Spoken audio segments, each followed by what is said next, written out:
Bismillahirrahmanirrahim. Assalamualaikum warahmatullahi wabarakatuh. Innal hamdalillah nahmaduhu wa nasta'inuhu wa nastaghfiruh wa na'udzu billahi min shururi anfusina wa min sayyiati a'malina. Man yahdihillahu fala mudilla lahu wa man yudlil fala hadiya lahu. Wa asyhadu an la ilaha illallah wahdahu la syarika lah wa asyhadu anna Muhammadan abduhu wa rasuluh.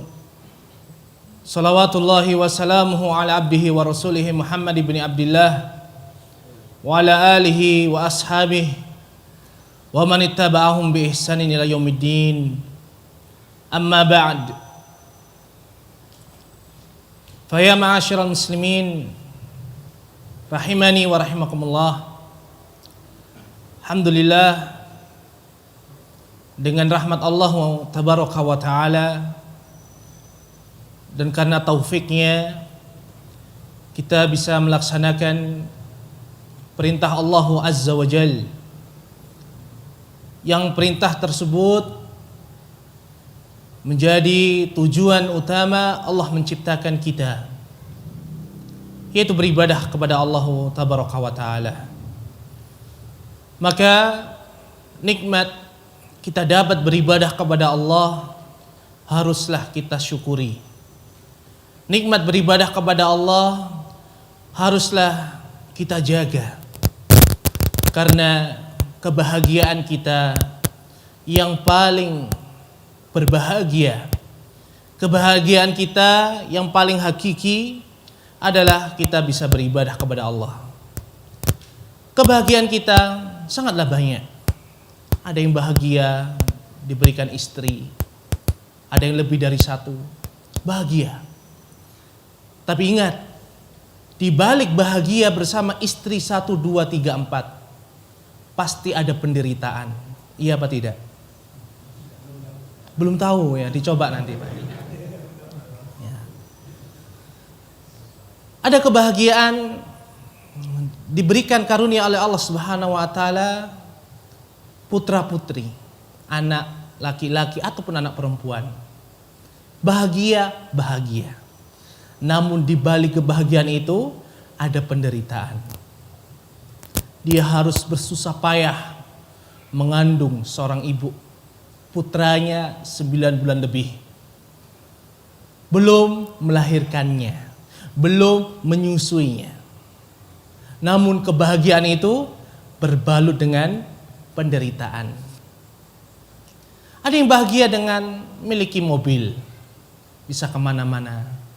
Tapi ingat, kebahagiaan itu pun ada penderitaannya. Setiap tahun bayar pajak. Semakin bagus mobilnya, pajaknya semakin besar. Dia pun harus menyisihkan waktu untuk menservisnya. Kebahagiaan yang nisbi. Ada yang bahagia dengan memiliki rumah mewah. Bukan mewah itu mepet sawah, tapi rumah yang bagus, luas, indah. Tapi dia harus menjaga rumah itu. Penderitaan. Keluar rumah dikunci. Lupa dikunci, balik dia ke rumah. Khawatir datangi penyamun. Maka kebahagiaan memiliki rumah harus dibalut dengan penderitaan untuk menjaga itu semua. Maka bandingkanlah dengan ibadah. Ibadah yang kita laksanakan adalah ibadah yang Allah telah berikan kemampuan kita untuk melaksanakannya. Tidak mungkin di sana Allah Subhanahu wa taala memerintahkan kita suatu ibadah yang di luar kesanggupan kita. Salat 5 waktu. Masya Allah. Jazakallahu khairan. Ibadah salat kita 5 waktu. Ustaz, penderitaan. Kita harus melangkahkan kaki ke masjid. Kita harus memiliki kendaraan. Tidak harus memiliki kendaraan. Tatkala kita mendengar azan, tidak memungkinkan kita untuk mendatangi masjid itu, maka tidak wajib kita sholat di masjid. Tapi sholat menjadi kewajiban, tetap dia laksanakan, tidak gugur. Namun lihatlah Rasulullah SAW, beratnya sholat sampai kaki beliau bengkak. Tatkala Ummul Mukminin Aisyah mempertanyakan kenapa sampai melakukan sedemikian rupa. Apa kata beliau? Aku ingin menjadi hamba yang bersyukur. Dibuat aku cinta dengan sholat. Sehingga Rasulullah SAW tatkala sholat, selesai sholat, beliau ingin sholat kembali. Kebahagiaan di situ. Dan kebahagiaan ini bisa diperoleh oleh yang punya istri atau yang tidak punya istri, yang punya anak ataupun yang tidak punya anak, yang rumahnya nyewa ataupun punya rumah sendiri atau yang tidak punya rumah, yang punya kendaraan ataupun yang berjalan kaki. Maka cemburulah dengan orang-orang yang mendapatkan kebahagiaan karena dia beribadah kepada Allah Subhanahu wa taala. Ma'asyiral muslimin rahimani wa rahimakumullah. Maka kebahagiaan dengan beribadah kepada Allah ini wajib kita syukuri. Supaya apa? Kebahagiaan itu terus Allah berikan. Berapa banyak kita sholat, kita beribadah kepada Allah, tapi hati tidak hadir. Kita disibukkan dengan kendaraan, harus membayar pajak. Tapi tatkala kita sholat, tatkala kita beribadah kepada Allah, ternyata kita kehilangan benda. Sehingga sholat itu terganggu dengan tadi taruh mana HP. Ketika seorang ibu sholat, mendengar tangisan anak, dia pun segera berhenti supaya mempercepat atau meringankan sholatnya. Dia terganggu. Tapi yakinlah, kebahagiaan di sholat itu senantiasa akan muncul tatkala hati kita hadir. Meskipun kondisi kita tidak punya uang, terlilit hutang, belum bayar ini dan itu, SPP anak, menunggu, kalau tidak dipulangkan, dan seterusnya. Maka pembahasan kita tentang fadail, tauhid, menjadi suatu yang patut kita syukuri. Ikhwanana fid dini rahimani wa rahimakumullah. Tauhid sebagai hikmah penciptaan kita, sebagaimana kita hafal bersama surat Adz-Dzariyat, wa ma khalaqtul jinna wal insa illa liya'budun. Tidaklah kuciptakan jin dan manusia melainkan supaya mereka beribadah kepadaku. Adalah perkara yang paling membuat oleh Allah Subhanahu wa taala terhadap hambanya kebaikan di dunia dan akhirat. Maka tatkala seorang faham tentang keutamaan tauhid, maka hal tersebut dapat membantu seseorang untuk senantiasa dia bersyukur kepada Allah. Dapat membantu seseorang untuk senantiasa menjaga agar tauhid ini adalah ada di dalam dirinya, hingga dia mengucapkan kalimat tauhid tatkala dia berpisah dengan dunia ini. Perhatikanlah sabda Nabi SAW, man kana akhiru kalamihi la ilaha illallah dakhulal jannah. Dan saya yakin, yang punya rumah, yang punya keluarga, yang tidak punya rumah, tidak punya keluarga, semuanya yang beriman dan berakal sehat, hatinya masih fitrah, pasti menginginkan meninggalkan dunia ini, pindah ke surga Allah Subhanahu wa taala. Maka jangan sampai dunia ini apa? Membuat kita lalai dari tujuan utama kita. Ikhwanana rahimani wa rahimakumullah. Ucapan kami ini ucapan yang mudah. Begitu pula kami ucapkan, terkadang yang mengucapkan ini juga lupa. Dengan kesibukan dunia, mengurusi keluarga, sekolah, lembaga, organisasi, sosial, pemerintahan. Inilah pentingnya kita menyempatkan beberapa waktu di antara kesibukan kita untuk bermajelis ta'lim. Majelis yang di dalamnya disebutkan qala Allah wa qala Rasul sallallahu alaihi wasallam. Karena hati kita ini kalau tidak dibarengi di antara kesibukan kita dengan menuntut ilmu, maka terkadang kita lupa. Maka beruntunglah di antara kita yang dapat taufik dari Allah Subhanahu wa taala mampu untuk meluangkan waktu duduk di majelis ta'lim. Yang kata Nabi sallallahu alaihi wasallam, "Majtama'a qaumun fi baitin min buyutillah." Tidaklah berkumpul suatu kaum di masjid di antara masjid-masjid Allah tabaraka wa taala. Yatluna kitab Allah, di mana mereka di dalam masjid tersebut membaca kitab Allah. Wa yatadarasunahu bainahum, dan mereka juga mempelajari kitabullah, tidak sekedar khataman Al-Qur'an. Apa kata Nabi sallallahu alaihi wasallam? Illa nazalat alaihimus sakinah, melainkan turun kepada mereka sakinah. Sakinah yang kita damba-dambakan, yang bahkan tatkala kita mendengar saudara kita menikah, kita pun menuliskan surat cinta melalui WA, kertas dan sebagainya, supaya mendapatkan sakinah mawaddah warahmah. Sakinah, ketenangan hidup. Tapi pertanyaannya, adakah di antara kita yang sudah menikah 10 tahun, 20 tahun, kemudian datang sahabatnya, semoga Allah berikan sakinah untuk antum? Ada? Ada yang mendoakan tatkala sudah memiliki anak 1, 2, semoga sakinah? Ada? Hampir tidak ada. Kenapa? Bukankah kita menginginkan sakinah meskipun kita terlilit hutang, meskipun tekanan perekonomian lagi membesar, krismon dan sebagainya? Tapi tatkala kita menghadapinya dengan hati itu sakinah, tenang, seakan-akan ujian itu menjadi ringan. Maka kata Nabi Shallallahu Alaihi Wasallam, sakinah turun di majelis taklim. Maka bagi kita yang menginginkan ketenangan hidup, meskipun tidak menikah, atau meskipun rumah tangganya berantakan atau perceraian, maka carilah sakinah di majelis taklim. Dan tidak hanya sakinah, kata Nabi Shallallahu Alaihi Wasallam, wa ghasyiyatuhum rahmah, kasih sayang Allah meliputi mereka.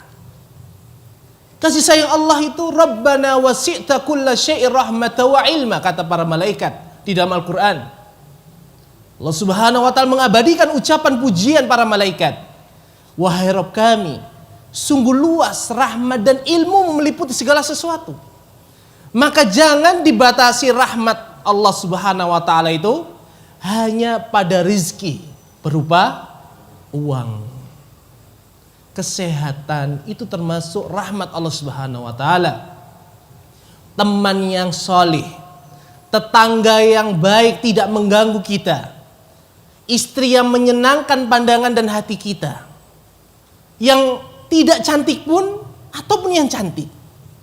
Karena yang cantik kadang-kadang membuat kita bermasalah. Kita tinggal untuk bekerja, saking cantiknya kita nggak merasa aman. Jangan-jangan tetangga ngelirik. Ya. Aduh, jangan-jangan nanti di sosmed dia selfie, orang-orang tahu kecantikan istri saya. Ujian. Tapi tidak ada orang cemburu dengan orang beribadah, menyempatkan waktu untuk salat duha. Ini perbedaan, ikhwah, yang kadang-kadang kita lalai dari masalah yang sepele misal ini. Kemudian kasih sayang Allah Subhanahu wa ta'ala itu Allah turunkan di majelis taklim. Oleh karena itu kita seakan-akan di tengah-tengah taman-taman surga. Oleh karena itu Nabi SAW mengibaratkan majelis taklim dengan riyadul jannah. Nabi SAW mengatakan, idza marartum bi riyadil jannah farta'u. Apabila kalian melewati taman-taman surga, maka hadirlah. Perbanyak berzikir kepada Allah. Maka para sahabat bertanya, kok bisa ada kebun-kebun, taman-taman surga di dunia? Wa mariyadul jannah ya Rasulullah. Apa yang engkau maksud dengan taman-taman surga? Maka Nabi SAW mengatakan, hilakul dzikr, yaitu halaqo ilmu. Ma'asyiral muslimin rahimani wa rahimakumullah. Wa haffathumul malaikah, kata Nabi sallallahu alaihi wasallam. Malaikat pun menaungi mereka. Wa dzakarahumullahu fi man indah. Dan Allah menyebut kaum tersebut di sisi hamba-hambanya yang mulia. Kita tidak mengapa tidak terkenal di Denpasar ini. Atau seandainya kita terkenal pun tidak memberikan manfaat di sisi Allah Subhanahu wa taala. Namun tatkala kita menjadi orang yang tidak dikenal oleh siapapun kecuali tetangga dan kerabat kita, tapi di sisi Allah Subhanahu wa taala nama kita sering disebut. Lebih mulia mana daripada artis atau Pak Presiden Jokowi kita itu? Lebih mulia kita tatkala disebut nama oleh Allah Subhanahu wa taala di sisi para malaikatnya. Maka jangan sampai kita cemburu dengan ketenaran. Ini adalah tipuan dari syaitan. Bahkan hendaknya kita berusaha untuk menyembunyikan ibadah kita, sehingga hati kita terjaga dari riya, sum'ah, yang itu adalah pembatal-pembatal tauhid. Oleh karena itu, ma'asyiral muslimin rahimani wa rahimakumullah, maka tidak ada kebaikan, kebahagiaan yang hakiki melainkan ketaatan kepada Allah berupa beribadah kepadanya. Ma'asyiral muslimin rahimani wa rahimakumullah. Mengupas fadail at-tauhid, kalimat la ilaha illallah, harus kita fahami apa makna la ilaha illallah, supaya kita memahaminya dengan pemahaman yang benar, sehingga kita memperoleh manfaat. Kita mengetahui fadail tersebut. Ketahuilah makna la ilaha illallah adalah penyebab seseorang berhasil di dalam dia beribadah, ataukah ibadah yang menjadi sia-sia. Kok bisa? Perhatikanlah, tatkala orang-orang musyrikin didakwahkan supaya mengucapkan la ilaha illallah, apa yang terjadi? Yastakbirun, mereka sombong, menolaknya. Dan mereka mengatakan, apakah kita harus meninggalkan sesembahan yang banyak itu hanya untuk sesembahan yang satu, yaitu Allah saja? Karena ucapan Muhammad sallallahu alaihi wasallam. Mereka faham, tapi tidak mau mendapatkan fadailnya. Di sisi lain, sahabat yang lemah sebagai budak Bilal ibn Rabah radhiyallahu anhu, ketika sang majikan tahu beliau beriman, disiksa supaya meninggalkan ucapan tersebut, supaya mencaci maki Nabi sallallahu alaihi wasallam. Tapi dia merasakan nikmat yang luar biasa. Dia bersabar dengan siksaan tersebut. Dan kita ketahui bersama siksaannya tidak berat, tapi sangat berat. Beliau hanya menggunakan celana, telanjang dada, diletakkan di padang pasir. Yang sudah umroh haji bisa mengetahui betapa panasnya negeri Mekah. Dalam keadaan semisal itu, dibawakan batu besar, otomatis diletakkan di dalam dadanya, di atas perutnya. Apa yang terjadi? Rasa sakit, panasnya batu, panasnya tanah menyatu jadi satu. Keringat pun mungkin tidak akan keluar, langsung terserap oleh panasnya kota Mekah. Tapi dia mempertahankan sambil mengucapkan Ahad, Allah itu Esa. Kita bertanya, kenapa Bilal tidak mengatakan kalau begitu ya saya akan mencela Muhammad SAW? Tapi dia tidak menggunakannya, tidak melakukannya. Seandainya dia melakukannya seperti yang dilakukan oleh Ammar bin Yasir radhiyallahu anhuma, niscaya Allah akan mengampuni dosa Bilal. Tapi Bilal dengan nikmat, meskipun dia merasakan penderitaan, mempertahankan la ilaha illallah yang dia telah ucapkan, yang telah ada di dalam hatinya. Karena dia faham tentang fadail la ilaha illallah, faham tentang tauhid. Maka pembahasan tauhid tidak hanya membahas tauhid itu syirik, ini uluhiyah, rububiyah, asma wa sifat, bukan sekedar itu. Tapi sebatas mana kita mampu merasakan manfaat tauhid di kehidupan kita. Ma'asyiral muslimin rahimani wa rahimakumullah.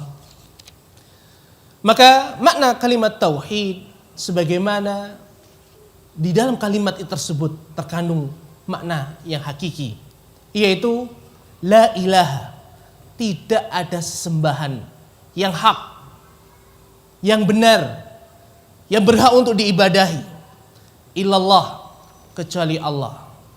Maka tatkala seorang hamba faham tentang makna ini, maka apapun yang terjadi di kehidupan dia akan ingat bahwasanya dia tidak pantas untuk meminta berkeluh kesah kepada siapapun. Kenapa? Karena hanya Allah lah yang maha mampu untuk mengabulkan, mendengarkan penderitaannya, keinginannya. Maka tatkala seorang hamba mendapatkan musibah, kemudian dia berkeluh kesah sampai mencaci maki, ketahuilah tauhid belum memberikan manfaat pada saudara kita tersebut.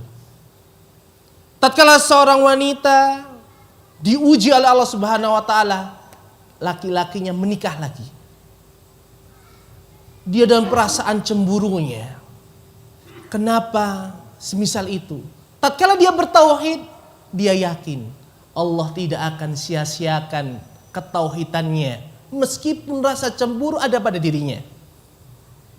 Musibah yang lain, tatkala seorang ayah dan ibu diuji anaknya menjadi musuh baginya,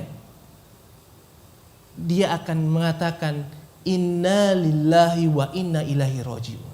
Dia tidak akan mencaci maki anak tersebut meskipun dia ingin merasakan, meluapkan perasaannya kepada anak. Dia akan berusaha untuk mendapatkan pahala di sisi Allah Subhanahu wa taala dengan ujian tersebut. Dia akan mengingat, bayangkan Nabi Nuh alaihissalam, ulul azmi, ternyata putranya pun ada yang tidak beriman kepada beliau. Begitu pula dengan seorang suami yang memiliki istri yang tidak taat.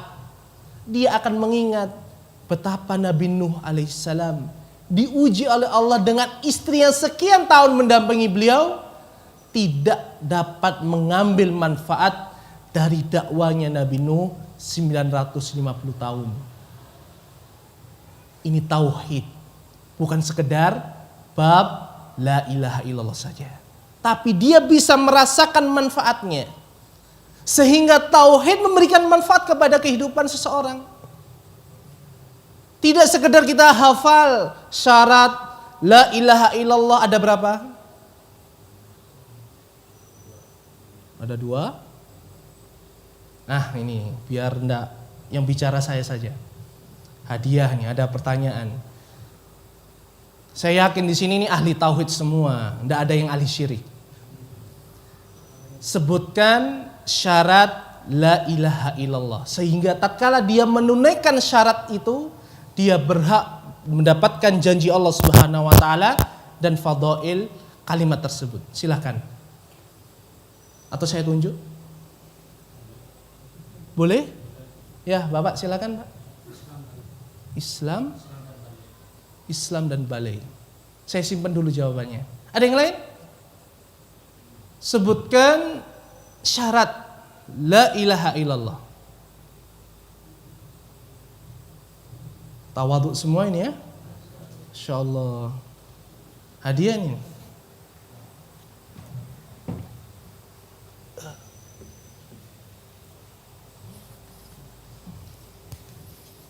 Ayo, hadiah buku. Saya nggak bawa apa-apa kecuali buku saya.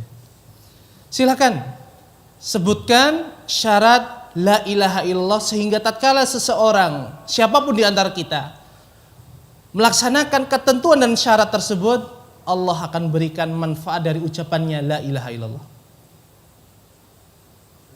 Dah tak kasih bocoran, kisi-kisi. Ya, sekarang kan ujian, mau hari-hari ujian, UPK semester ya. Ada 7 syarat la ilaha illallah. Ini pelajaran dasar ya Allah. Silakan kameramen. Nah, Bapak jawab. Tambahan, ya. Al-ilmu, al-yakin, al-mahabbah. Baru 3. Itu pun kalau betul. Nggak apa-apa, jawab dulu. Ilmu, yakin, kemudian mahabbah.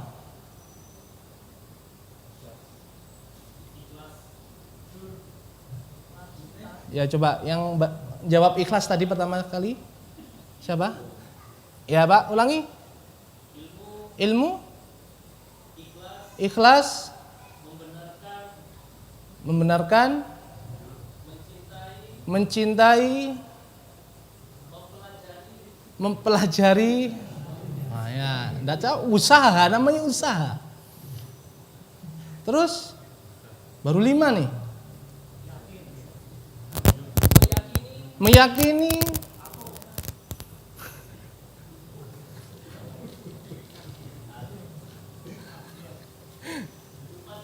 lupa, yang ke-7 lupa. Ya.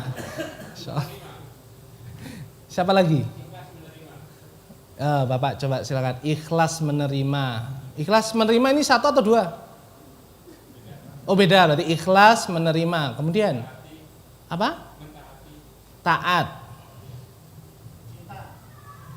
Kemudian ada 7, baru 3.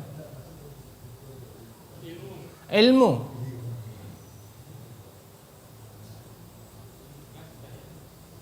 Apa? Mencintai, mentaati, kemudian ikhlas. Berilmu sudah. Taat sudah.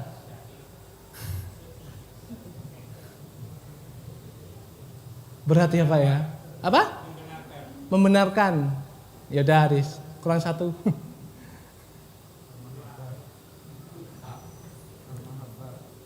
Sudah Mama. Udah? Katok? Udah ada? Sudah? Sudah mentaati. Jujur? Ada 7. Ya untuk Bapak yang sudah jawab sampai 7 lupa tadi, silakan. Sudah usaha, Bapak. Masih ada 1, nanti kita buat pertanyaan lagi. 6. Wah, barakallahu fiik.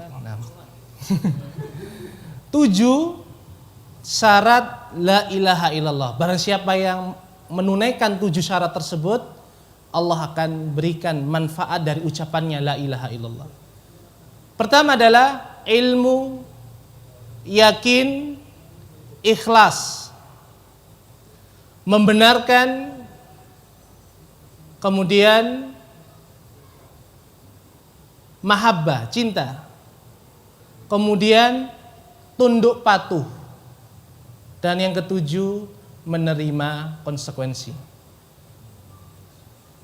Dalam sebuah syair dikumpulkan ilmun yakinun wa ikhlasun wa sidqu kama mahabbatin wan qiyadin wal qabulilaha. Ada 7. Maka barang siapa yang menunaikan 7 konsekuensi la ilaha illallah, maka Allah akan berikan manfaat dari ucapannya la ilaha illallah tersebut. Ini pelajaran dasar. Kita lanjutkan. Maka tatkala seorang hamba memahami konsekuensi syarat yang harus dia penuhi dengan melihat fadail, maka diharapkan kita, siapapun di antara kita, untuk berusaha memperoleh, menunaikan 7 syarat tersebut, sehingga kita mendapatkan fadilah apa yang Allah janjikan, apa yang Rasulullah SAW sampaikan kepada kita.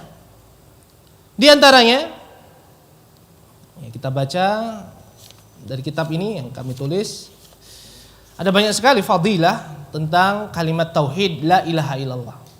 Yang pertama, tauhid adalah hikmah terbesar, teragung penciptaan kita. Maka tatkala seorang memenuhi tauhid, memenuhi syaratnya, maka hakikatnya dia telah memenuhi hikmah yang Allah harapkan dari penciptaan dirinya. Maka apabila seorang melaksanakan hal tersebut, yakinlah Allah akan ridho kepadanya. Yang kedua, tauhid adalah hikmah diutusnya para rasul alaihimussalatu wassalam, dan hikmah diturunnya Alkitab. Semuanya kitab, tidak hanya Al-Quran. Allah subhanahu wa ta'ala berfirman, walaqad ba'asna fi kulli ummatir rasula. Sungguh kami telah mengutus setiap umat itu seorang rasul. Ani'budullaha wajtanibut taghut. Supaya mereka mengikrarkan, mendakwahkan kepada orang-orang di antara kaumnya, sembahlah Allah dan tinggalkanlah sesembahan selainnya. Ketiga, tauhid adalah kewajiban utama yang pertama sebelum kewajiban yang lainnya.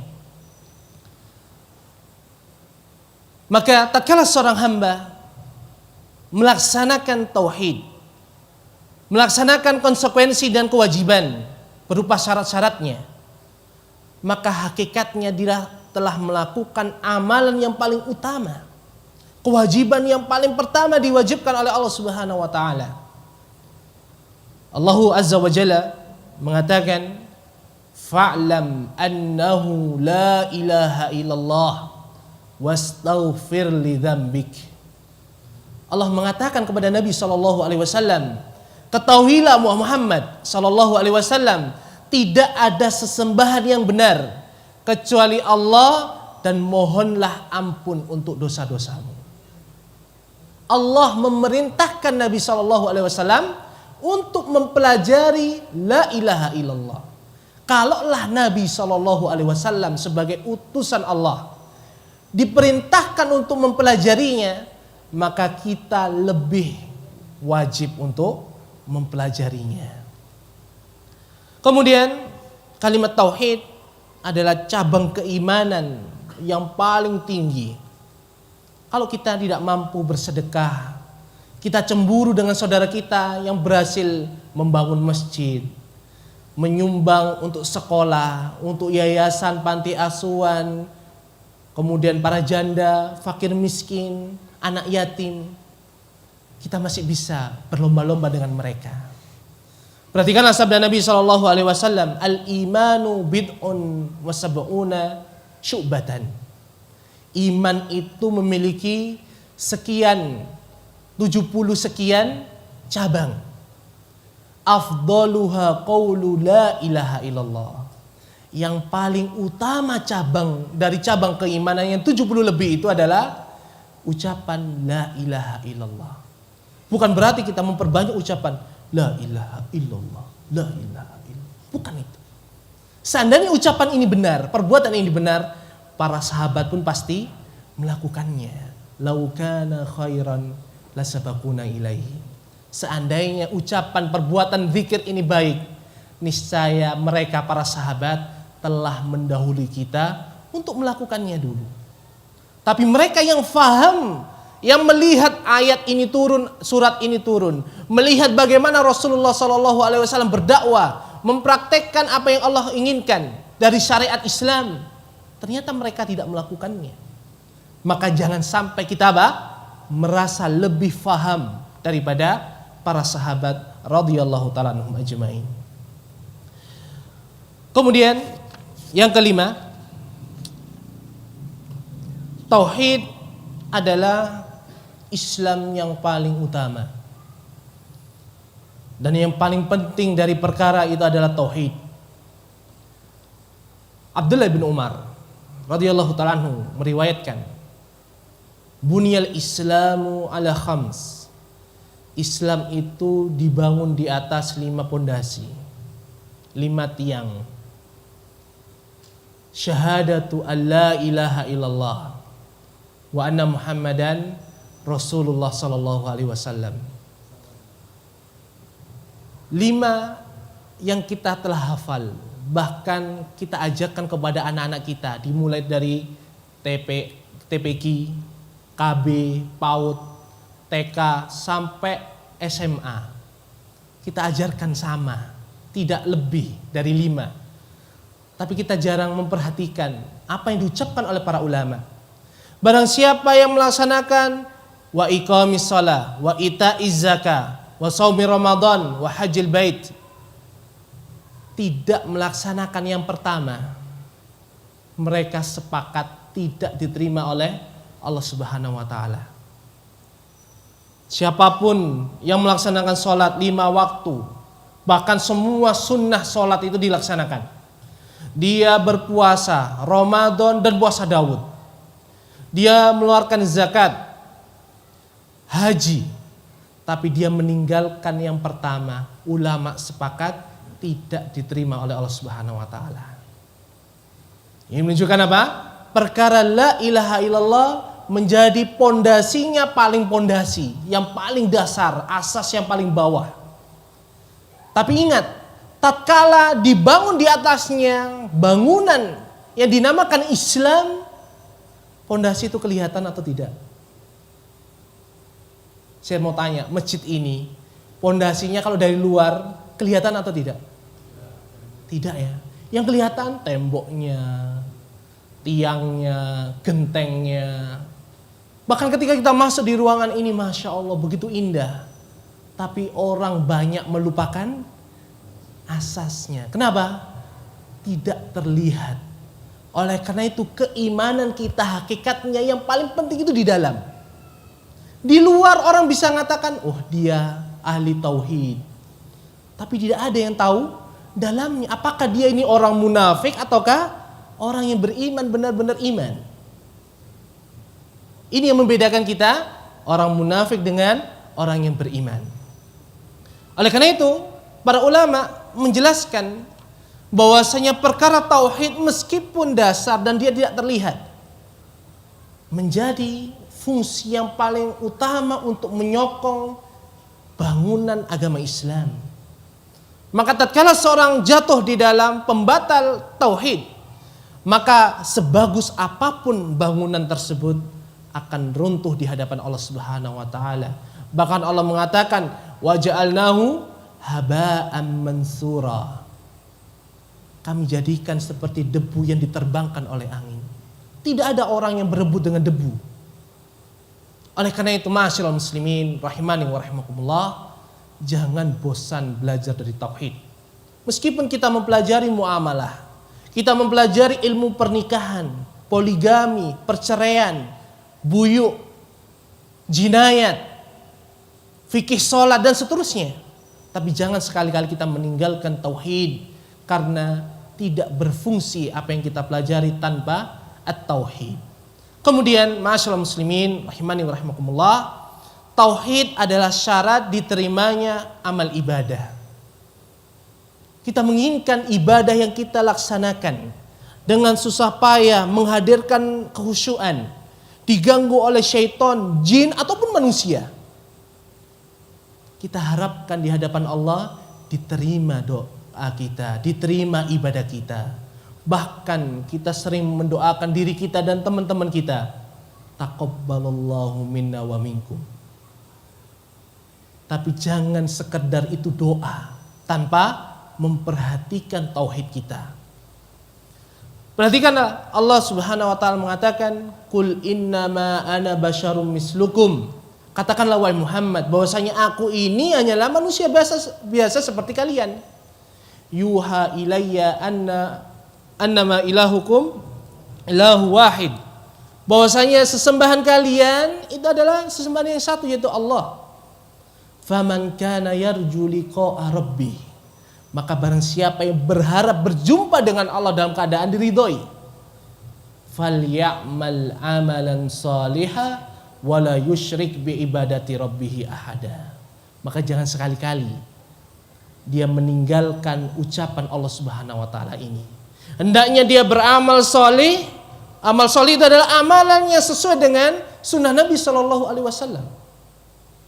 Meskipun manusia yang lainnya menolaknya, meskipun kebanyakan manusia menganggap kita sok benar, memang benar ini datangnya dari Allah Subhanahu Wa Taala.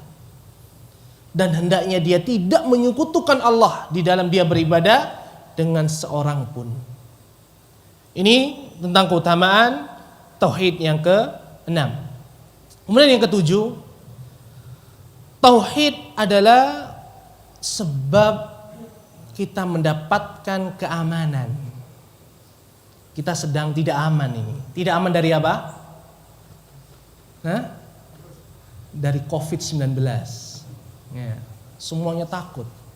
Takut mati, takut belum bayar hutang, takut istrinya menjanda, takut belum nikah, belum punya keturunan. Ya, ini banyak rasa takut karena COVID-19. Maka termasuk solusi yang Allah Subhanahu wa taala sampaikan kepada kita adalah dengan memperhatikan tauhid. Perhatikanlah firman Allah tabaraka wa taala, wa'adallahu alladhina amanu minkum wa amilus solihat. Allah telah menjanjikan kepada orang-orang yang beriman di antara kalian dan beramal saleh, la yastakhlifannahum fil ardi kama stakhlafal ladzina min qablihim. Sungguh kami akan kuasakan bumi itu kepada mereka sebagaimana Allah telah kuasakan kepada orang-orang sebelum mereka. Allah berikan kekuasaan. Wala yumakkinanna lahum dinahumul ladzi irtadha lahum, dan Allah akan mantapkan. Sungguh Allah akan meneguhkan bagi kita agama yang kita ini laksanakan ini, yang Allah ridhoi, yang agama ini kita pertahankan sampai kita dijemput oleh malakul maut. Waliyubaddilannahum min ba'di khaufihim amna, dan Allah akan memberikan ganti rasa takut mereka dengan keamanan. Tapi apa syaratnya? Ya'budunani wala yusyrikuna bi syai'a. Mereka senantiasa beribadah kepadaku dan mereka tidak menyekutukan dalam beribadah kepadaku dengan sesuatu apapun. Ini janji Allah Subhanahu wa taala. Tapi apa? SK berlaku, syarat dan ketentuan berlaku.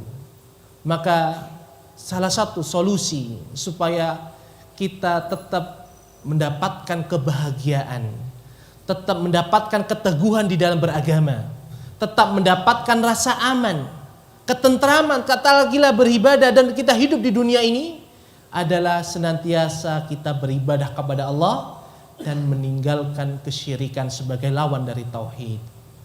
Ma'asyiral muslimin rahimani wa rahimakumullah, masih banyak fadilah dari tauhid karena waktu membatasi kita dan tidak ada soal jawab. Cuma ada kuis saja untuk menghabiskan kitab ini. Selanjutnya kuis. Kalau tadi syarat la ilaha illallah ada 7. Siapa yang bisa jawab? Sebutkan rukun kalimat la ilaha illallah. Tadi syarat, sekarang rukun. Rukun itu apa? Adanya menyebabkan sesuatu itu ada, tidak adanya menyebabkan sesuatu itu tidak ada. Ada? Ada 2. Apa aja? Penetapan dan apa maksudnya penetapan? Nah, jazakallahu khairan, barakallahu fiik. Nah, 2 rukun la ilaha illallah. Nah, barakallahu fiik. Ada 2 dari ucapan la ilaha dan illallah. La ilaha disebut dengan nafi dan illallah isbat, yaitu meniadakan semua sesembahan dan diyakini itu adalah kebatilan dan menetapkan yang berhak untuk diibadahi hanyalah Allah. Ini rukun la ilaha illallah. Dan yang terakhir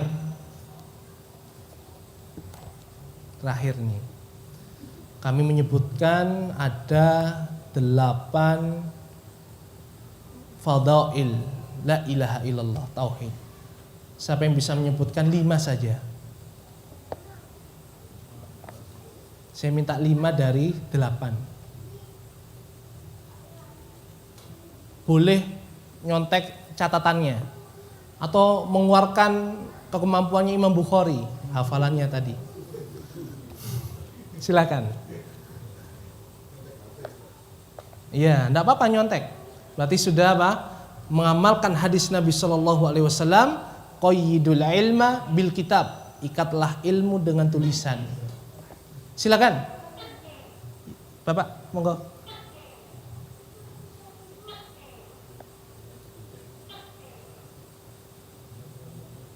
Ada? Ada yang bisa menyebutkan? Kami menyebutkan ada 8 fadhail la ilaha illallah. Dah, sebutkan semampunya lah, lebih dari 3.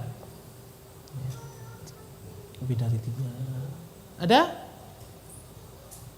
Ini nggak bisa komunikasi dengan akhwat ini ya. Kasihan mereka ini. Dah, sulit ya pertanyaannya. Oke, saya ganti. Sebutkan dalil. Waduh, dalil Ustaz. Enggak apa-apa, ringan kok dalilnya. Hikmah penciptaan kita. Ya, saya yang lain selain yang sudah dapat. Ada yang hafal? Antum hafal? Iya, Adariyat 36 atau 56? 56 ya, sobat. Nah, wa ma khalaqtul jinna wal insa illa liya'budun. Silakan. Wallahu ta'ala alam, semoga Allah Subhanahu wa taala memberkahi majelis taklim kita, memberikan hidayah, taufik supaya kita senantiasa bertauhid, memberikan kebahagiaan kita di dalam beribadah kepadanya, memberikan rahmat untuk supaya kita bersyukur kepadanya, sehingga kebahagiaan itu terus Allah berikan sampai kita memasuki surga bersama Nabi sallallahu alaihi wasallam. Wa sallallahu wasallam ala nabiyina Muhammad wa akhiru da'wana alhamdulillahirabbil alamin. Subhanakallahumma bihamdika asyhadu an la ilaha illa anta astaghfiruka wa atubu ilaik. Wassalamualaikum warahmatullahi wabarakatuh.